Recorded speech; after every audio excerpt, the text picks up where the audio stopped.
So it is that time, ladies and gentlemen. So I would like to first hand over to our programme coordinator, Mr. Roy Gunson, to introduce tonight's speaker, please. Good evening. This evening we welcome Claire Malone, a science journalist based in London. Claire holds a PhD in particle physics from the University of Cambridge, and her research focused on developing novel techniques to search for evidence of physics beyond the standard model of particle physics, in particular supersymmetry. Throughout her career, she has devised techniques to negotiate that she cannot use a pen or keyboard directly due to her physical disability. She is passionate about making science accessible to a wide audience and gave a TED talk about her research in 2021, which has now received almost 2 million views. Claire will be assisted this evening by Eleanor Mason. So let's give a big Mexican screen to Astronomical Society. Welcome to Claire Malone. Everyone. Throughout human history, we have been captivated by a single, profound question. What am I going to eat later? No, I joke. That is not the question. Although, it is still a pretty important one, and we will be meeting our hungry caveman again later.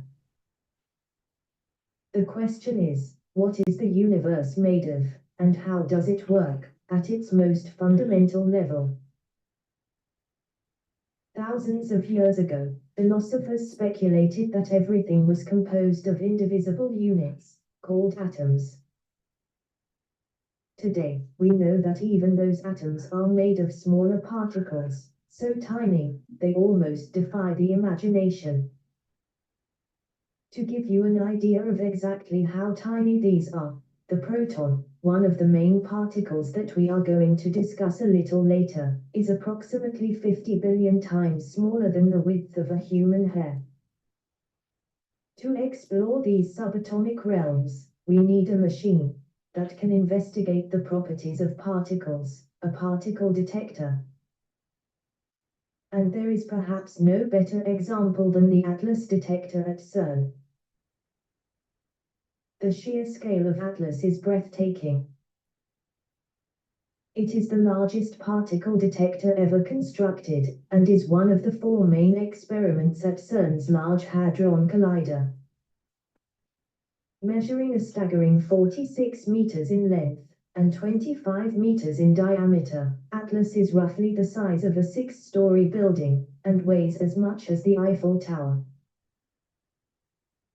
This engineering marvel is buried 100 meters underground, near the French-Swiss border, sitting at the heart of the Large Hadron Collider, LHC, the most powerful particle accelerator in the world.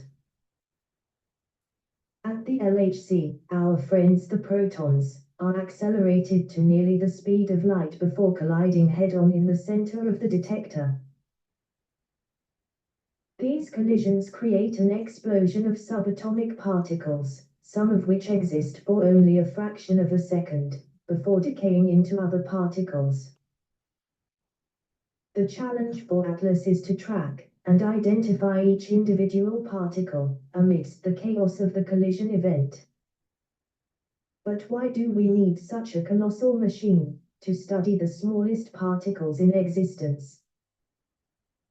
The answer lies in the complexity of the particle interactions that Atlas observes.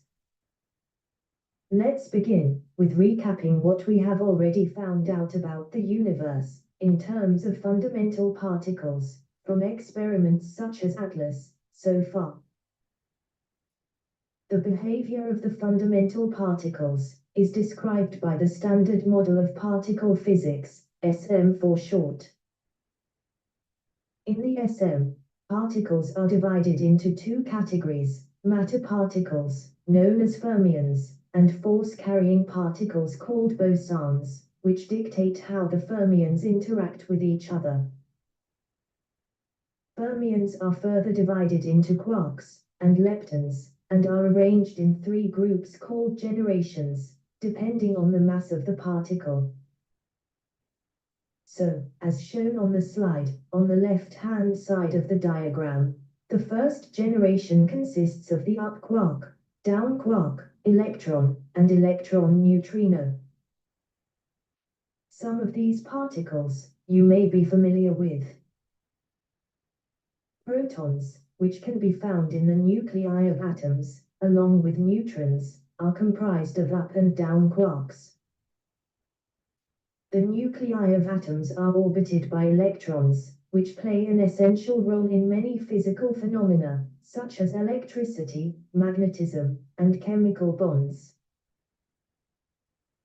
The bosons of the SM mediate the fundamental forces that act on the fermions, photons for the electromagnetic force, W bosons, and Z bosons for the weak force, and gluons for the strong force.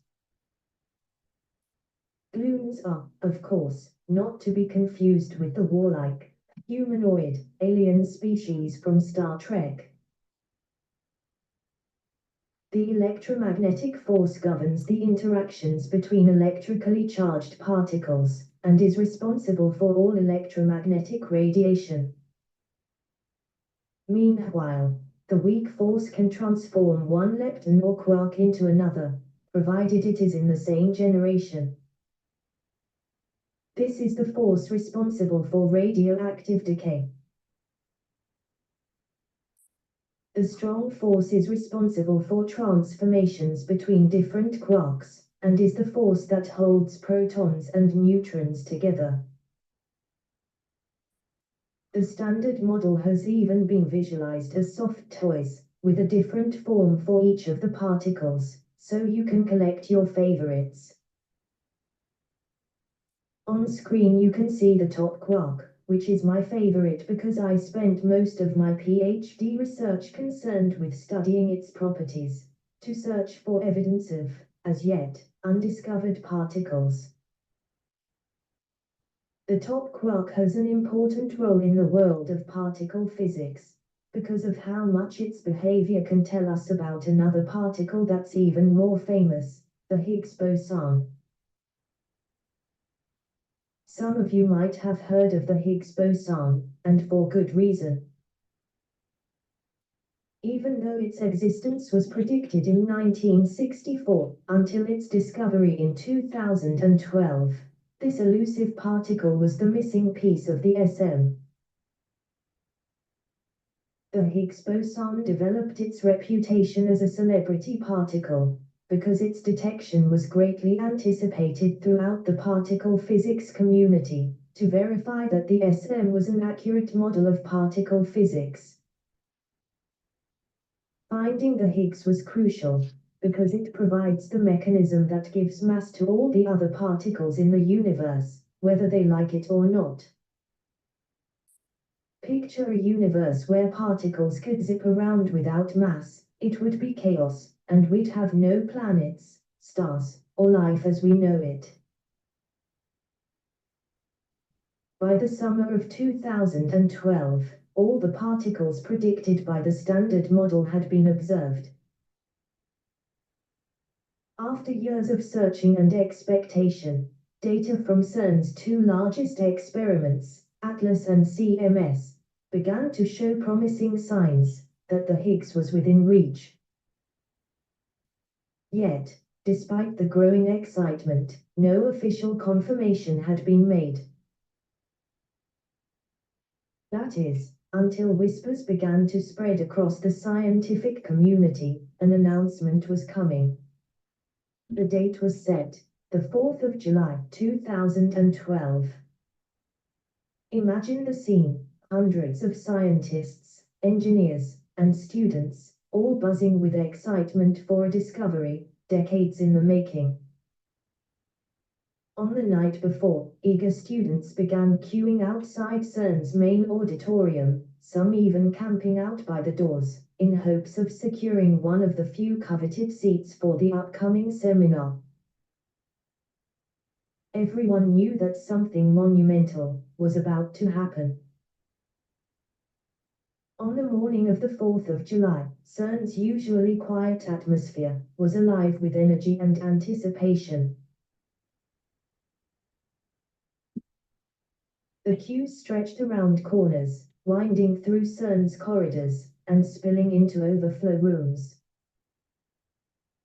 Those who couldn't find a place in the main auditorium packed into nearby conference rooms to watch the proceedings broadcast live. The excitement wasn't confined to the grounds of CERN either. Hundreds of thousands of people worldwide tuned in online to witness what promised to be a defining moment in the history of particle physics. Then, it happened. The Higgs boson was jointly announced by the ATLAS and CMS collaborations to have a mass of 125 GeV. This discovery was not just a triumph for the teams involved, but for the entire scientific community. It confirmed an essential piece of our understanding of the universe, cementing the Standard Model's predictive power. But have you ever wondered, how did these detectors enable physicists to finally detect the elusive Higgs boson that made headlines around the world? In fact, how do physicists see particles at all? How can ATLAS determine the mass of particles that are far too small to be measured on any scale, as well as investigating all other properties of particles? Particle detectors, like ATLAS, serve as the telescopes of particle physics, revealing the hidden worlds inside the atom, much like how telescopes help us study distant stars and galaxies. Tonight, we will journey through the anatomy of the ATLAS detector to understand how it allows us to probe the properties of fundamental particles. We'll explore how each part of the detector plays a crucial role in capturing the fleeting evidence of particles created in high-energy collisions. At the heart of the ATLAS detector is the beam pipe, a vacuum-sealed tube that serves as the pathway for protons, traveling at nearly the speed of light. Inside the LHC, protons are accelerated around the ring, using a series of interconnected linear and circular accelerators. Trillions of protons circle the collider's 27-kilometer tunnel, 11,245 times per second.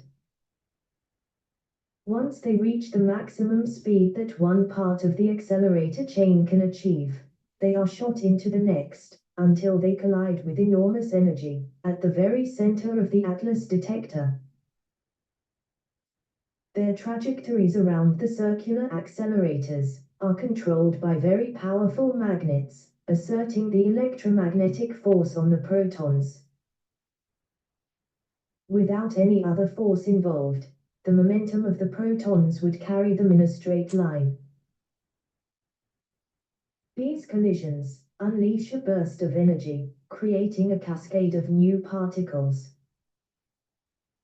It is these particles that ATLAS is designed to measure every detail about, so that we can uncover the secrets of the universe. ATLAS has magnets to control the trajectories of the particles that are spewed out from the collision point when protons collide at high energies, so that it can detect them.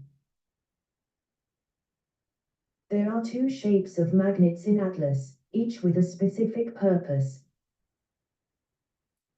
The first is a solenoid magnet, a large cylindrical coil that wraps around the collision point at the core of the experiment, encompassing the component of ATLAS that is closest to the beam pipe, the inner detector. This subdetector keeps track of the paths that the particles created in the collision take. The solenoid magnet bends the paths of charged particles, allowing us to measure their momentum as they travel away from the collision. This is due to the fact that there is a direct relationship between the strength of the magnetic field, the momentum of the particle in the magnetic field, and the radius of the path made by the particle. By analyzing how much the path bends, the momentum of the particles can be calculated. Atlas also has a series of donut-shaped magnets, known as toroids, located in the outer regions of the detector, as shown on the slide, which are used specifically for tracking the behavior of muons. Muons are the cousins of the electron, but 200 times heavier, and one of their defining traits is their ability to pass through most materials with ease.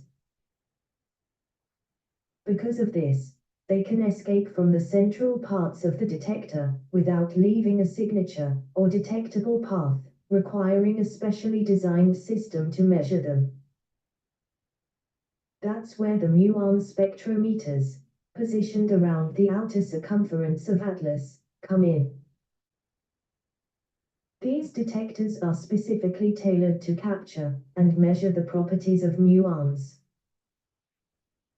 We'll get to the muon spectrometers soon enough, but first, let's take a look at the detectors located nearest to the beamline, the ones that receive the particles from the collision first. This diagram shows a cross-section of the detector and the paths that particles take as they travel through it. When a charged particle, such as an electron or muon, passes through the inner detector, the magnetic field forces it to bend either to the right or left, depending on its charge. Negatively charged particles, like electrons and muons, curve to the right, while positively charged particles, like protons, bend to the left. But not all particles behave this way. Photons and neutrinos, for example, have no electric charge, so they pass straight through the detector without being affected by the magnetic field.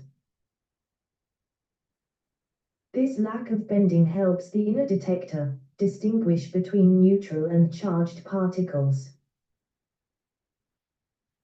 I must admit, I have a soft spot for the inner detector, as part of my PhD focused on devising a technique to use it to measure the intensity of the proton beam that passes through Atlas.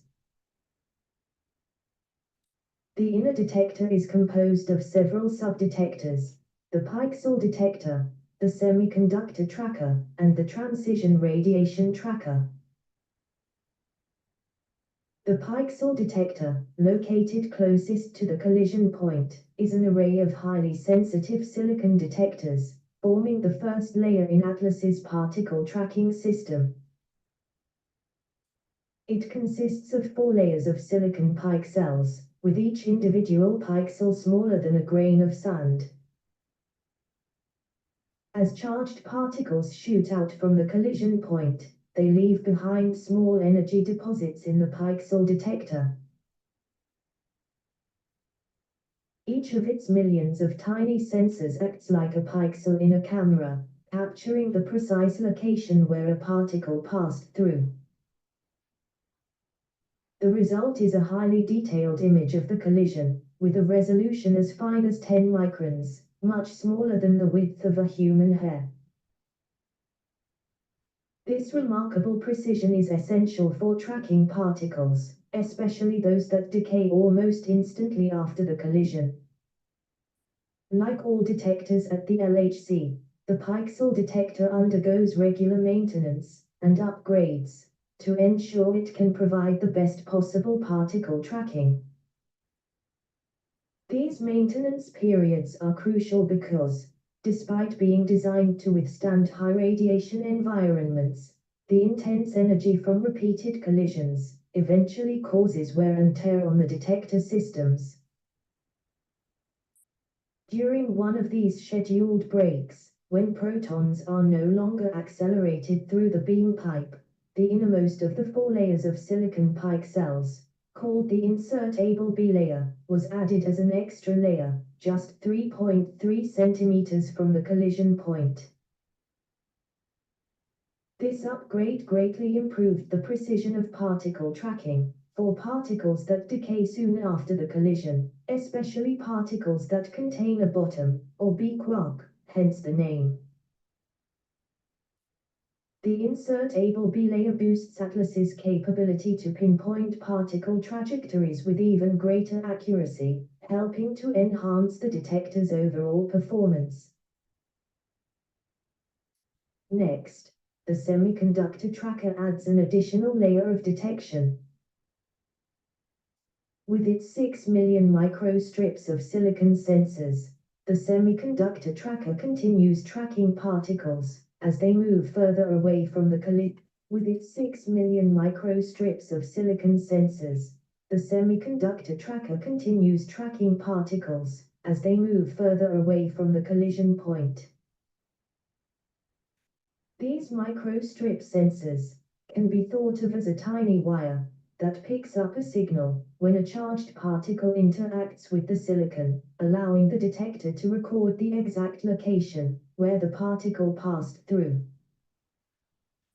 By combining the signals from multiple strips, the detector can reconstruct the particle's path with high precision. This is the part of the inner detector that I focused on in my own research.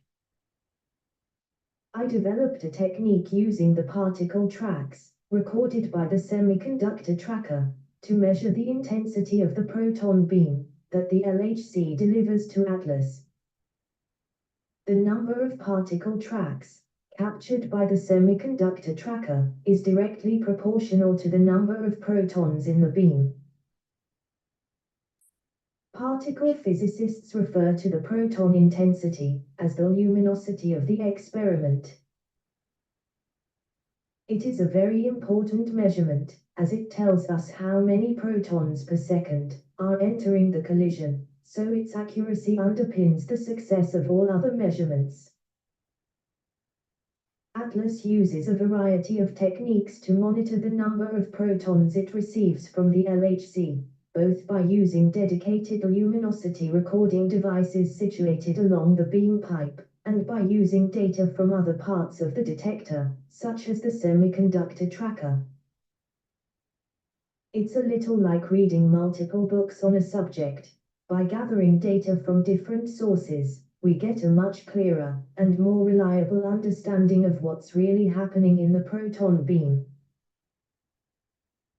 The diagram refers to barrels and end caps, for example, the semiconductor tracker end cap. This is a bit of CERN jargon. The barrel region of Atlas refers to the cylindrical part of the detector in the middle that particles would reach if they traveled approximately perpendicular to the beam pipe running through the middle of Atlas. Think of it as the main body of the detector that wraps around the beam pipe. On the other hand, the end caps refer to the regions on either side of the detector. These areas capture particles traveling at a more acute angle to the beam pipe. You can think of the end caps as the bookends of the detector, ensuring that even particles moving at shallow angles are detected and analyzed. Finally, the transition radiation tracker serves as the outermost layer of the inner detector.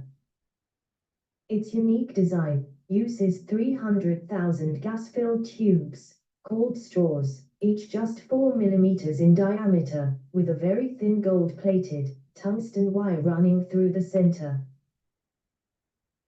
The gas is a mixture of xenon, carbon dioxide, and oxygen. Charged particles crossing through the straws ionize the gas inside them, knocking electrons free and creating an electric current. This current is conducted away by the tungsten wire in the center of the straw. The detector then registers which of the wires inside the straws detected a current, allowing us to reconstruct the particle's path through the detector. It's like a trail of breadcrumbs that shows exactly where the particle went, making it possible to accurately track its trajectory. From these signals, we can not only reconstruct the path of the particle, but also deduce the type of particle it was. Continuing outward from the collision point, we arrive at the calorimeters. In the context of particle physics, a calorimeter is designed to capture the energy of particles, and hence record it, and its direction of travel.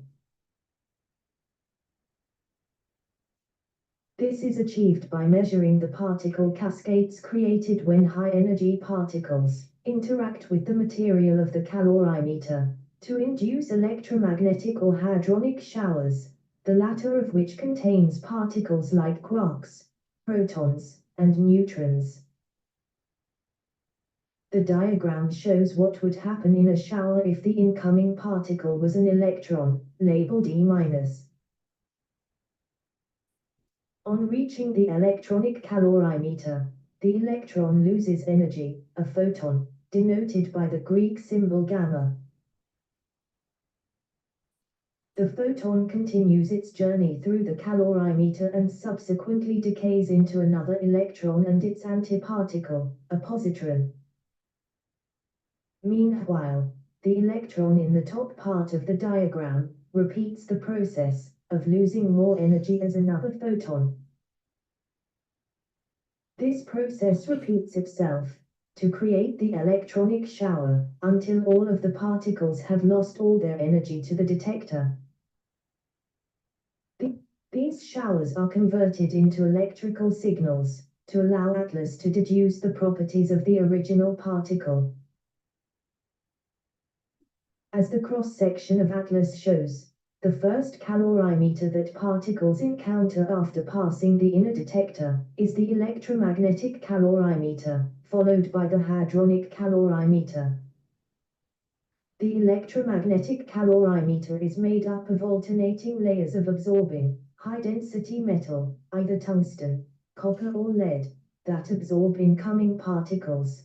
The electromagnetic calorimeter is made up of alternating layers of absorbing, high-density metal, either tungsten, copper or lead, that absorb incoming particles, converting them into a shower of new, lower-energy particles. These particles ionize layers of liquid argon, which are sandwiched between the layers of metal, producing an electric current that is measured. To keep the argon in liquid form, the electromagnetic calorimeter is kept at -184 degrees Celsius. Particles like protons and neutrons, that do not deposit all of their energy in the electromagnetic calorimeter, then meet the hadronic calorimeter, which is designed to capture the energy of hadrons, particles made of quarks. The hadronic calorimeter absorbs and measures the energy of these particles as they collide with atomic nuclei within the detector.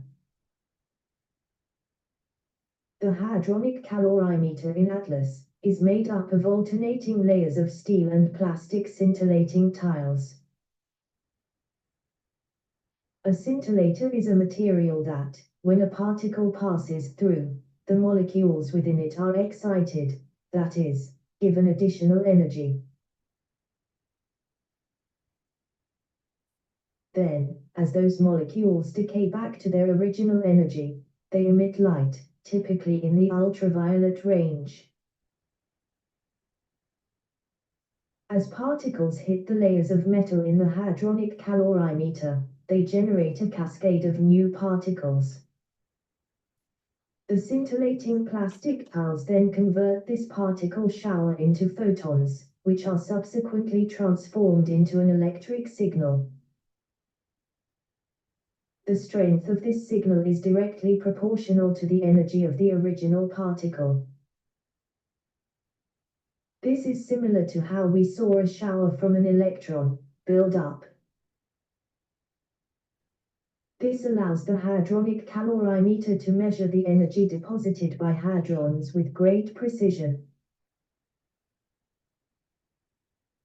The tile calorimeter, a major component of the hadronic calorimeter, is made up of approximately 420,000 plastic scintillator tiles. This system forms the heaviest part of the Atlas detector, weighing almost 2,900 tons. So, the inner detector and the calorimeters are busy collecting incredibly detailed information about every single particle collision in Atlas. But here's the question, with all of these billions of collisions, how does Atlas make sense of it all? To give you an idea of the scale, the combined data from these collisions has a volume of more than 60 million megabytes per second, the equivalent of 5,400 simultaneous streams of high-quality video. And while that's impressive, only a tiny fraction of these collisions contain something truly interesting that might lead us to new discoveries. Take my own research, for example. When looking for evidence of non-standard model particles, we expect that these new and exotic interactions are going to be incredibly rare, and their signatures may only be subtly different from the predictions of the standard model. Hence, when the Large Hadron Collider is running, more than 1 exabyte, 1,000 petabytes, of data from particle interactions is produced each year. Hence, when the Large Hadron Collider is running, more than 1 exabyte, 1,000 petabytes, of data from particle interactions is produced each year. To put that into perspective, recording 1 exabyte of data would require starting a video call 237,823 years ago, around the time modern Homo sapiens first appeared. That's equivalent to our friend, the very hungry caveman, trying to get us to make an order on delivery.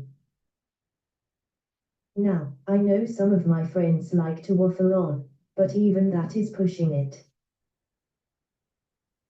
The image on the slide shows a simulated collision. As you can see, each proton-proton collision causes many events, such as particles being created and particles decaying. Figuring out which events to keep and which to ignore is the job of the Atlas trigger system.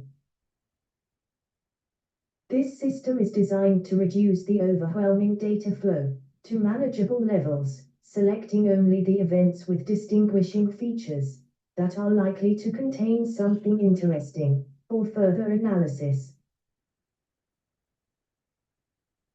The Atlas trigger system works in 2 stages. The first level trigger is a hardware-based system built from custom electronics integrated into the detector itself. The trigger can evaluate whether an event is worth saving in just 2.5 microseconds, using information from both the calorimeters and the muon spectrometer. During this extremely short time frame, the data is kept in storage buffers, and if the event looks promising, it's sent to the second level trigger. The second level trigger is where things get even more interesting. This software-based system operates on a huge farm of around 40,000 CPU cores, and has 200 microseconds to perform a much more detailed analysis of each collision event. Finally, the second level trigger selects about 1,000 events per second to save for further offline analysis. This selection is crucial because interactions involving new particles are extremely rare, and we need to ensure that the events we keep for analysis are the ones that have the potential to lead to discoveries. It's all about finding that one needle in a haystack of billions of particle collisions, and the trigger system is what makes that possible.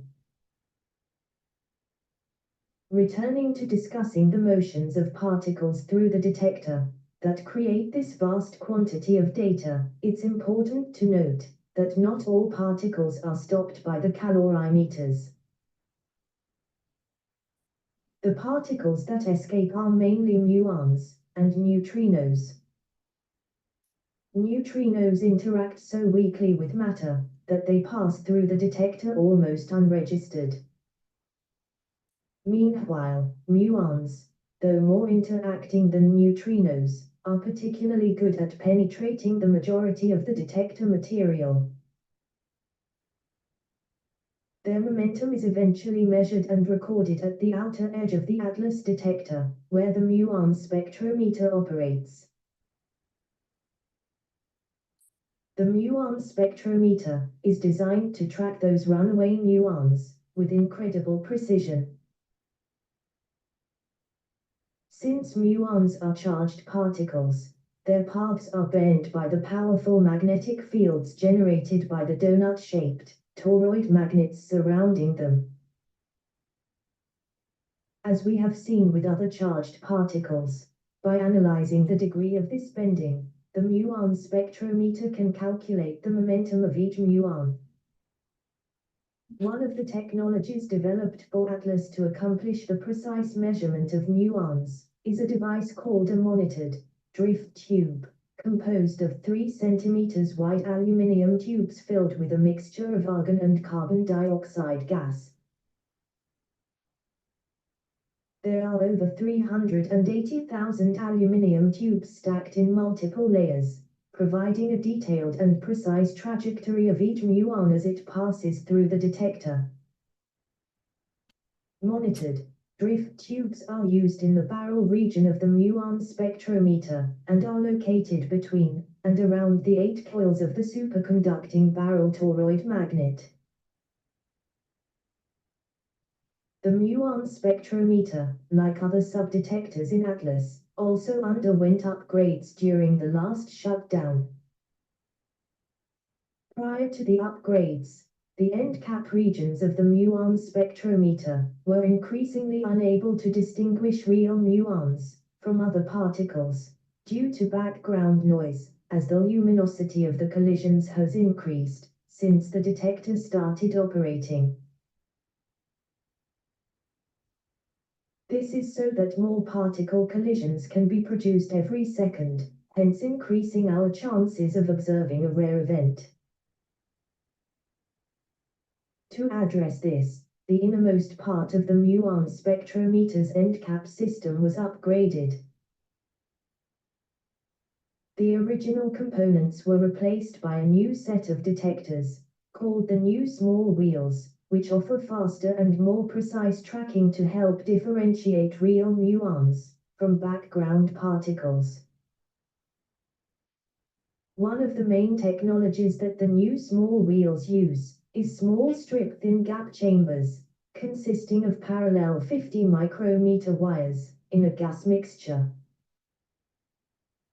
When muons pass through these chambers, as with the monitored drift tubes, they knock electrons out of the gas, and these freed electrons drift toward a wire at the tube's center, generating a signal indicating the presence of a muon.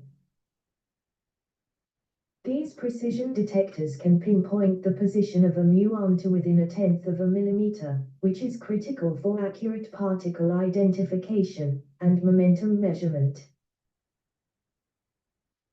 To ensure that only data relating to muons is recorded, the muon spectrometer has its own trigger system, designed to capture the data recorded on muons quickly.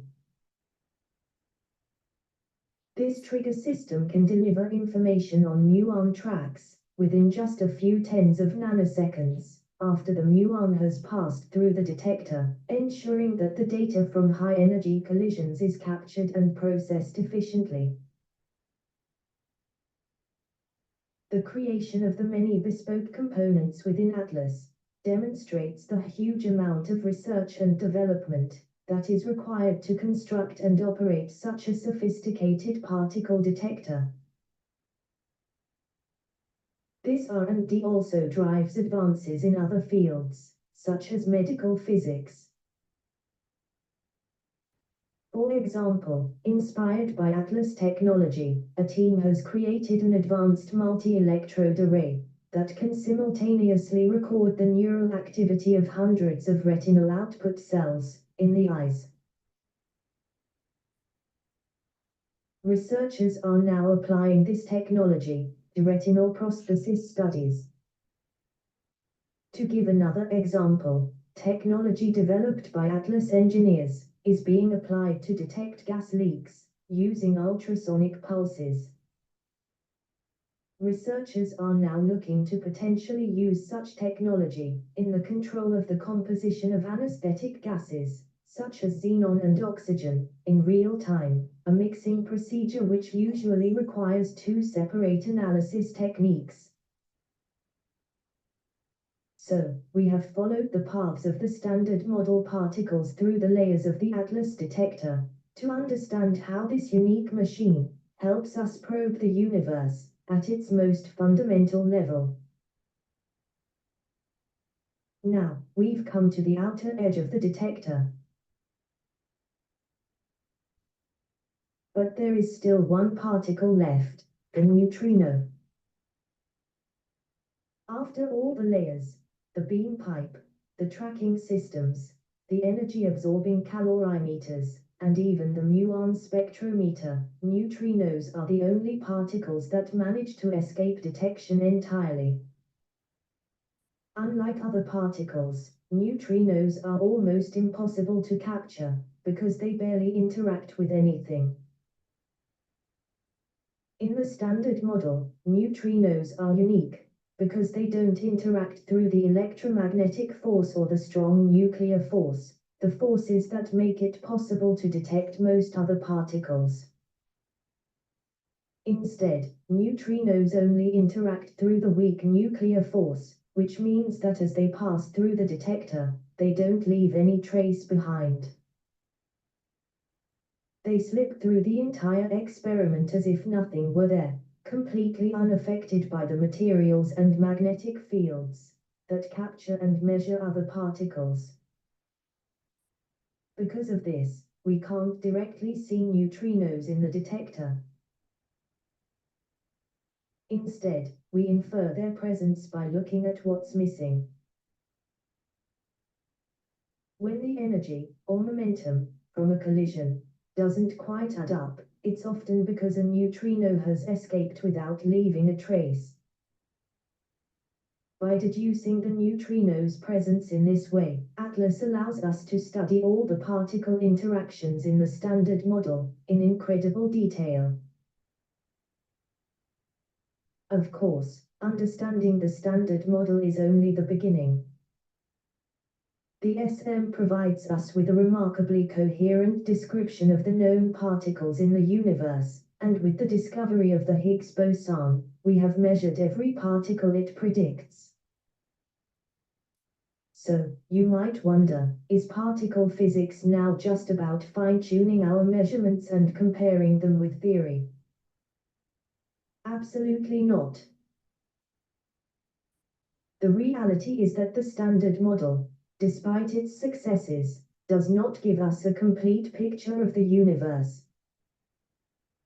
It can only explain the particle content of about 4% of the universe, leaving 96% unaccounted for.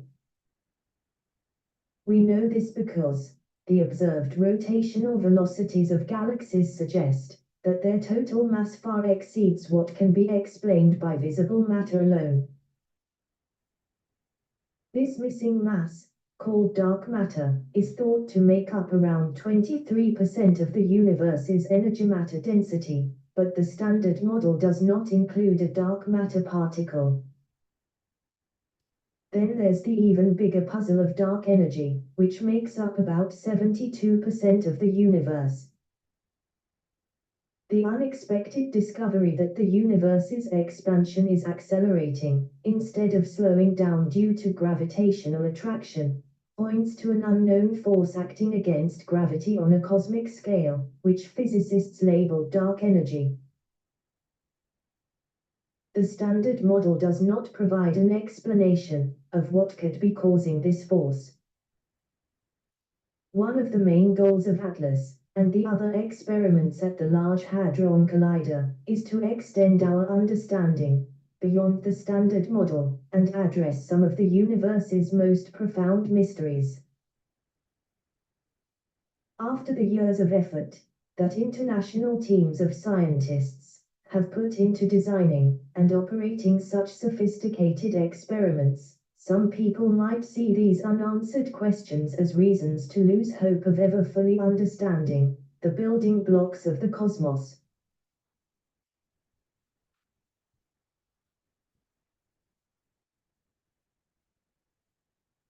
However, I look at it from another perspective. These unanswered questions are precisely what makes this the most exciting time to be working in fundamental physics. We have so much left to discover, and the possibility of expanding our understanding is thrilling. If I do sometimes feel daunted by how much we still have yet to understand about the universe, I like to think of one of my favorite quotes, written by Benjamin Franklin: "We are, I think, on the right road of improvement, or we are making experiments."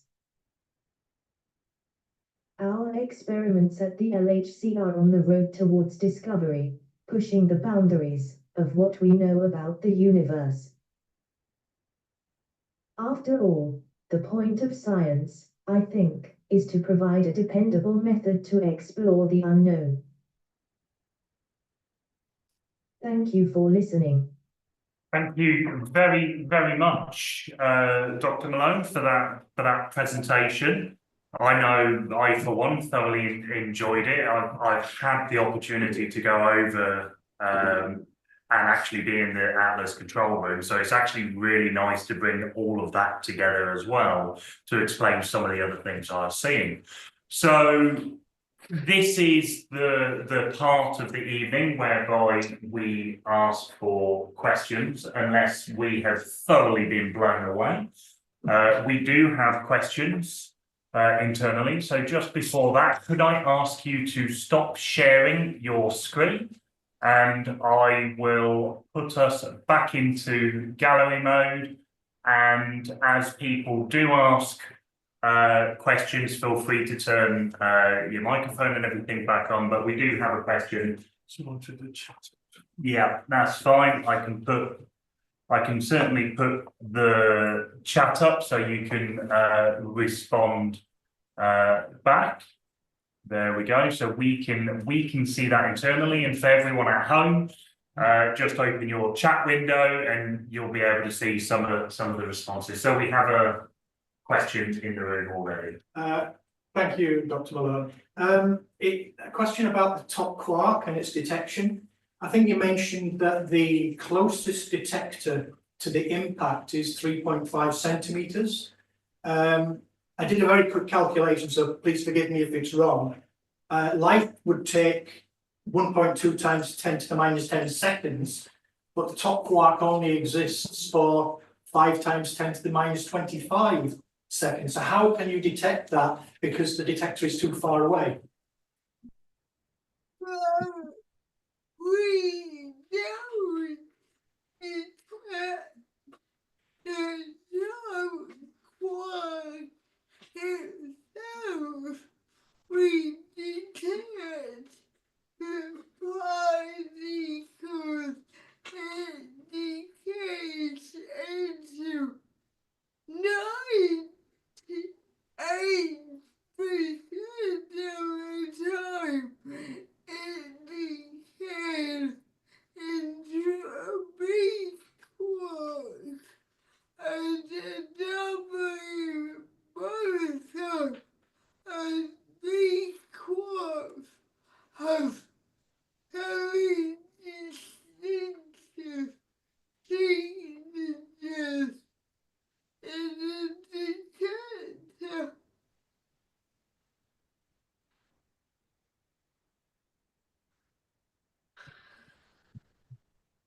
Can I ask a follow-up?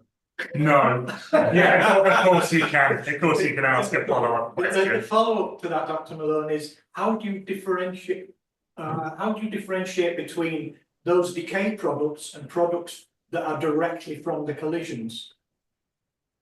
We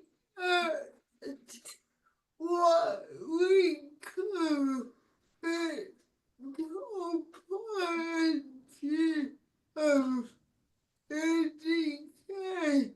So the idea distribution, the energy distribution, and by comparing to simulations made by theoretical models, we can tell what comes from what decay.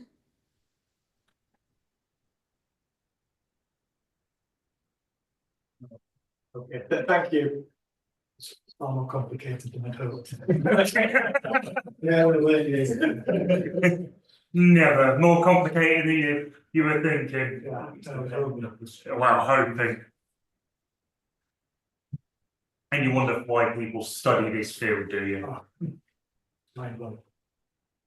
Thank you very much for that question and answer. So, any other question? A very simple question.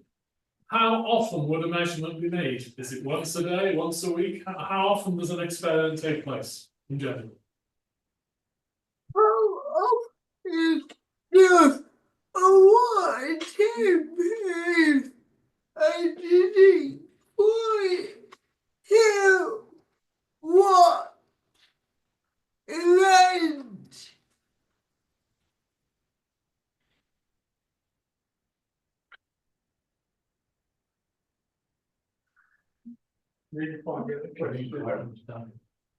Probably didn't hear the Yeah. question. How often do you actually run an experiment whereby you have a collision and then you have measurements to take? Physically, how often? Is it every day, every week, or is it depending on funding? Let me know if you didn't hear and I'll repeat.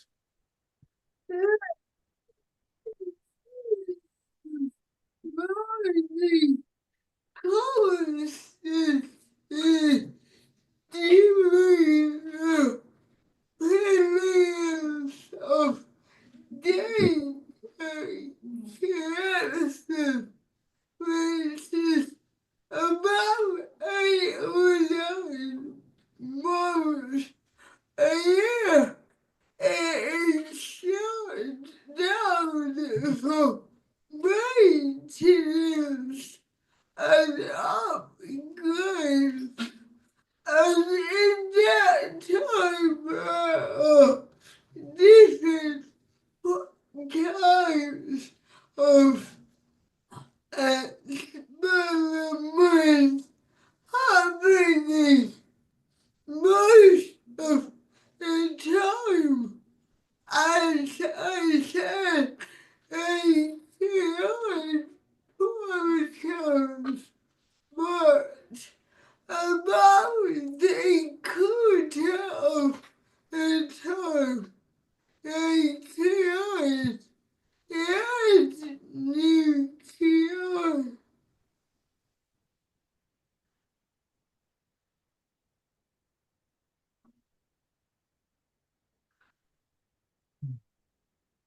Okay. So that's how you generate so much data.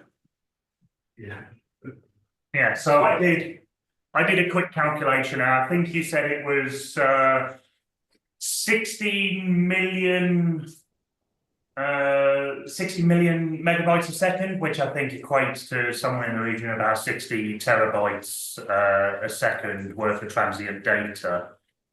I do have some questions around the technicalities of the data throughput and things, and maybe how some of that is architected. How familiar are you with those systems, if I were to ask a few questions on them? Yes, we have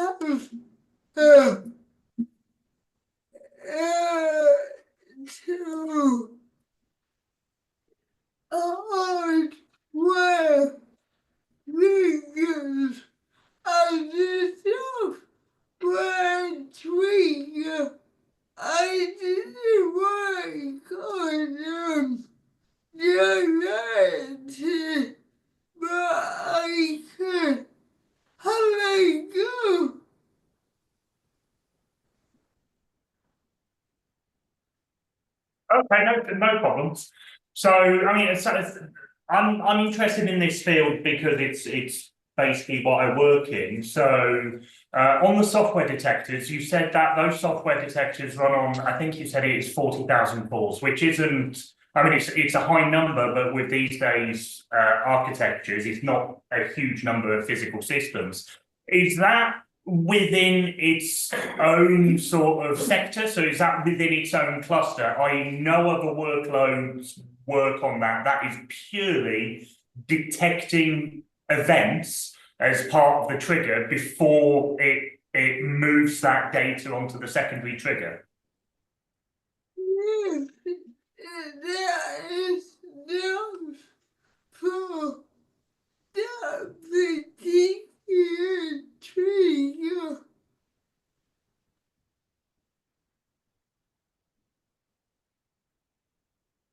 Okay, and then sort of the secondary triggers, do they run on their own separate control systems, sort of isolated from the first trigger?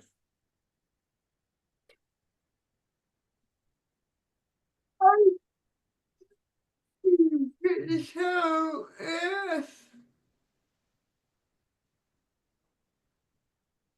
Okay.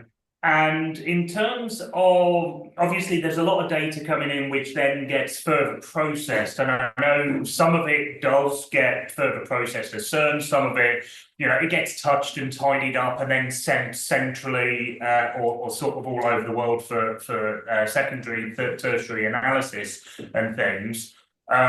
Based on the number of experiments that are going on, is it just one large sort of cluster HPC system that you're using, or is it one per sort of experimentation area? Are you using one big resource, or is there like loads of them scattered all around? Yes, yes, for processing and doing to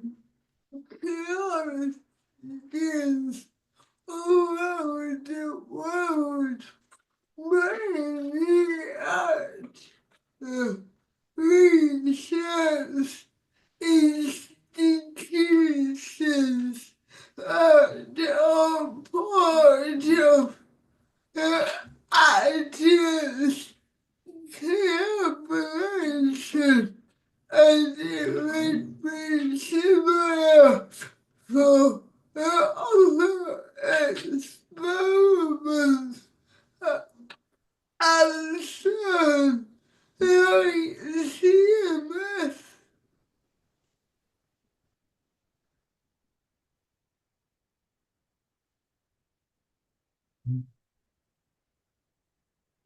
Okay, so would it, sorry, just so I can clarify, so is any further processing on any events that are detected performed on site, so to speak, sort of as part of the Atlas collaboration or within CERN or LMS or anything like that? Or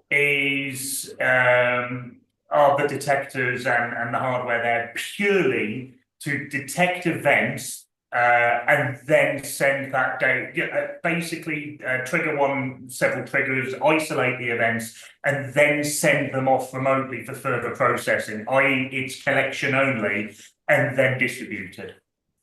Hardware trigger is obviously on site via hardware dispatch, but I believe some of the software triggering is done remotely. But like I said, I focus more on the detector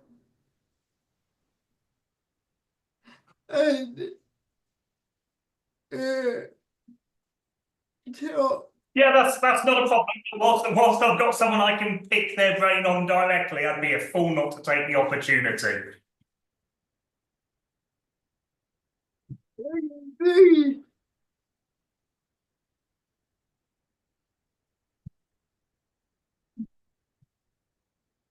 Don't worry, guys, I could sit here all day and talk about the inner workings of how this is all collected and processed and everything. It's something I enjoy. But do we have any other more serious questions, should I say?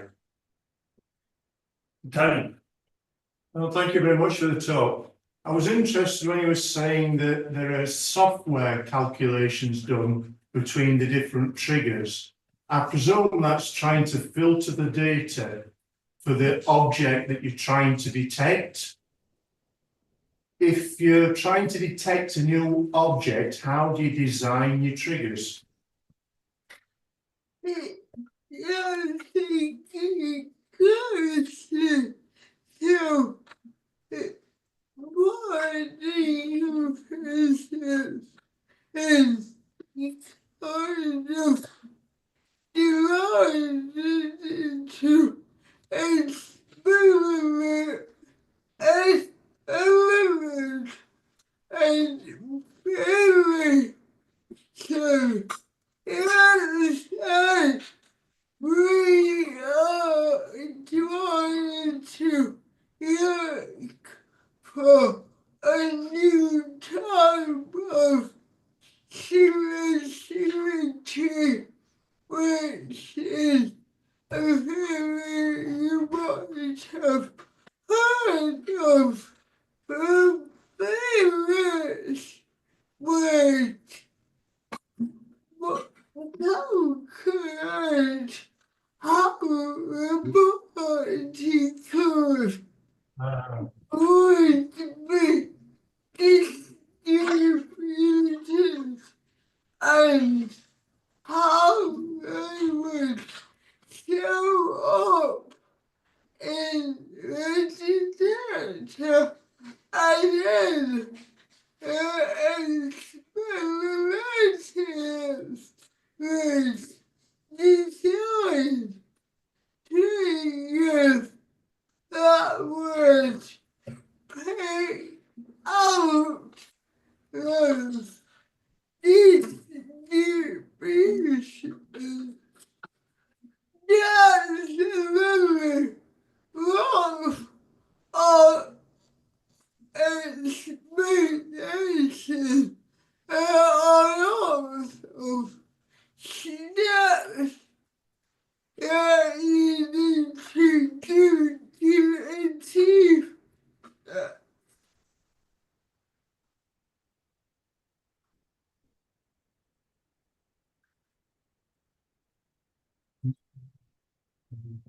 No, it's June. So what you say, excuse me, what you're saying then is each experiment is very highly tuned. So if the theorists have got it wrong, you probably detect nothing for months. No, experiment is high tuned, but more like triggers are tuned.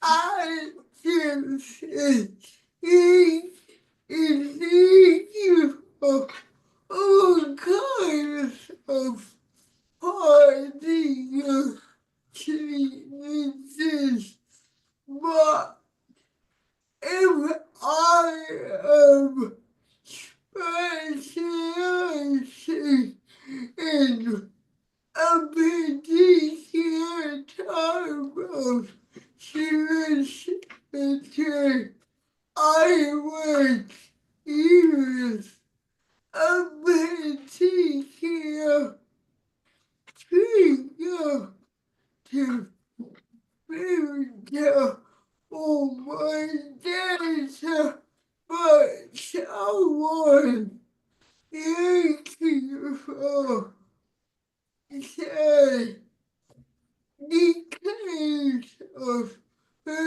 some quantum quark would apply a different trigger.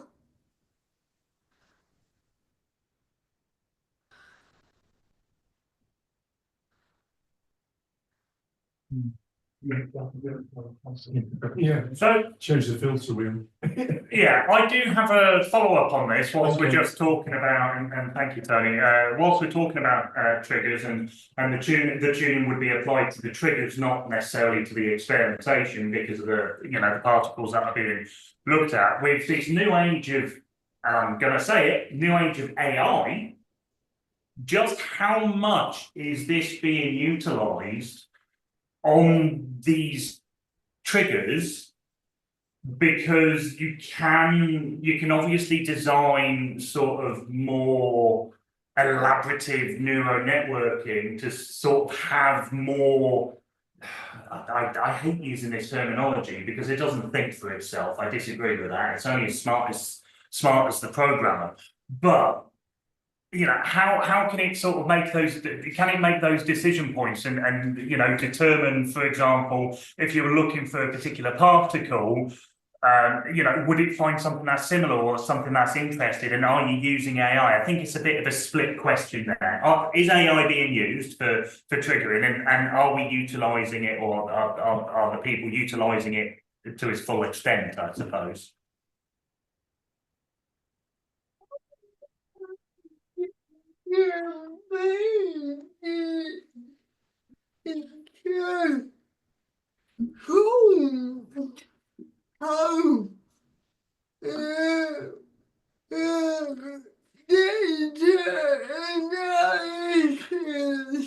Is done for you and example a lot of my prayer to focus on examining the properties of a particular most practical construction that was very good at picking up the type of decay I was interested in, but because of advances in AI in just a few years since I graduated, the tools I use are no longer state of art, and have been replaced by machine learning and indeed generative AI. Well, AI is also being used to monitor detector performance and to make a theoretical modules that we use to compare the data to it has made a real game changer.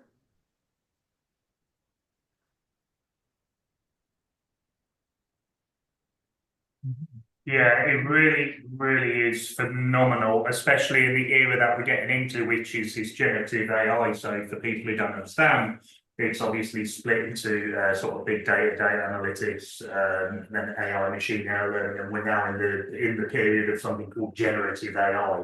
It's kind of the latest iteration of AI, essentially. And it really has been a game changer across the field. So, you know, it's interesting to see that it is being taken advantage of here. And I'm sorry that your models are completely outdated from your PhD. That must be a little bit frustrating that they've disappeared so quickly and darn those machines. But yeah, I appreciate that. It really is going to be a game changer, and I look forward to you know, what's coming out of this sector as all sectors. Well, yes, yes. And then of science, it is it always moves forward with important ideas and techniques.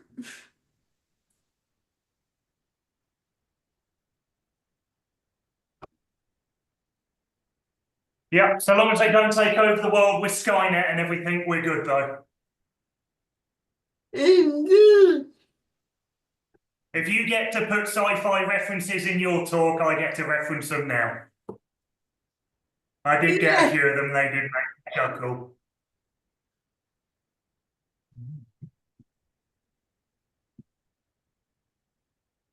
So I am just going to skim round the room and the virtual room online. I have to admit, I am very surprised that Peter hasn't got his hand up somewhere in the background. Peter normally asks some absolutely phenomenal questions, but you must have absolutely stumped him or astounded him, so very good work there.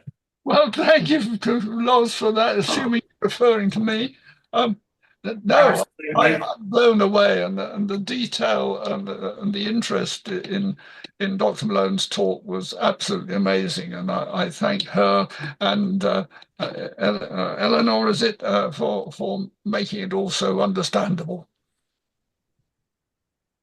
Yeah, absolutely. So, you know, I'll do going once, going twice, 3 times, and if there's no more questions, then please everyone turn their cameras back on so Dr. Malone can see the online participants certainly, and so that we can give a very well-deserved round of applause and our Excellence International thanks for tonight's talk, our speaker and her assistants.